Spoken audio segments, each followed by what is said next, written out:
To this day, World War II has been one of the deadliest wars the world has ever seen. As the U.S. found out later on, it wasn't just Europe's war, it was everybody's war. The United States had managed to stay out of the fighting until December 7, 1941, when Japan launched a surprise attack on Pearl Harbor. After that horrific event, the U.S. entered the war, and countless amounts of American lives were soon to be lost. The war was one of the biggest tragedies of the century. However, in 1945, the Allies defeated the Axis powers. Victory was achieved, a triumph among the Allied supporters around the world. The cost, though? The millions of soldiers and civilians who died because of it. In our history books, we are taught a few big names here and there who impacted the war, but then beyond that, we are given the numbers. These numbers are the casualties from the war. However, we don't see the individual names. Every number tells a story. One number could represent a general from New York. Another could be a lieutenant from California. We don't see the individual Americans who fought bravely and selflessly to help win this war. We see the numbers. We want to talk about one Kentuckian who was more than just a number. We want to tell his story because our history books don't. He fought until his very last breath, where he tragically was killed at enemy hands. However, his sacrifice helped pave the way for the ultimate win, triumph over Hitler and his allies. This man's name is Patrick J. Kelly.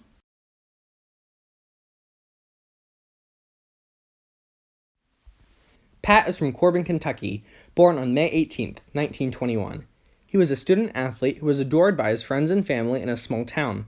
He played football and basketball, winning a basketball state championship for his high school in 1936 as the point guard.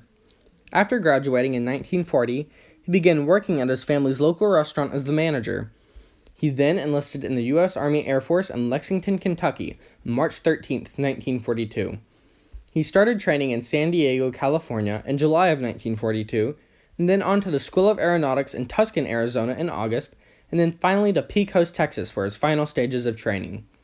After his training was completed, he was sent to Europe in June of 1943 and was stationed in Boxted, England. While stationed there, he piloted a B-26 Marauder called Hell's Hurricane and was in the 555th Bomber Squadron. He rose to the rank of second lieutenant. His fellow fighters considered him to be very friendly and quite the opposite of mild and meek. He was very brave and, as it says in his class yearbook, fought in a true Irish manner like all of the Kellys. He even started to get into poetry during his time in the U.S. Army Air Force. He would regularly contact family through letters in which he would describe the war as a mess and would end every letter with the saying, "Keep on flying." He would continue to keep on flying, as he put it, in the war until his final mission on August 9th, 1943. This mission was a bombing run to soften up the defenses of the Germans in France.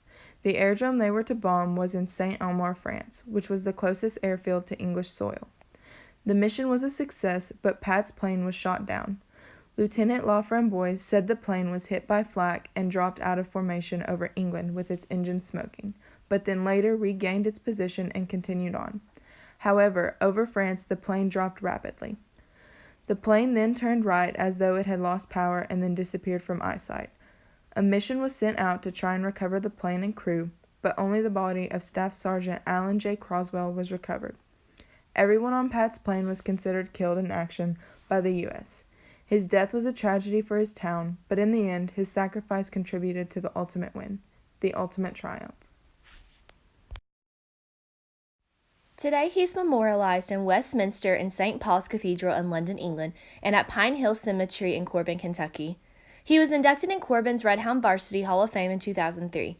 There is also a small World War II memorial plaque in front of the old Corbin High School with his name on it. It is a testament for those who sacrificed everything to fight in the name of freedom. He fought in remembrance of those who were killed before him and for those who were still to come. When students see his name today on the plaque, they are reminded of how blessed they are to live in a nation where their freedoms are secured by people like him.